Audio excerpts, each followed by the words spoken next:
রংপুরের বেগম রোকেয়া বিশ্ববিদ্যালয় গণিত বিভাগের 2018-19 শিক্ষাবর্ষের শিক্ষার্থী ও ছাত্রলীগ নেত্রী সুরাইয়া ইয়াসমিন ঐশীর পরীক্ষা না দিয়েও উত্তীর্ণ করার ঘটনায় অভিযুক্ত শিক্ষককে প্রশাসনিক পদ থেকে অব্যাহতি দেওয়া হয়েছে। গতকাল বৃহস্পতিবার এক বিজ্ঞপ্তিতে বিষয়টি নিশ্চিত করেন বিশ্ববিদ্যালয় প্রশাসন। বিস্তারিত ডেস্ক রিপোর্টে।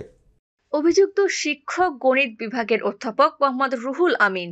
তিনি শিক্ষকতার পাশাপাশি বিশ্ববিদ্যালয়ের অর্থ ও হিসাব দফতরের পরিচালকের দায়িত্বে ছিলেন।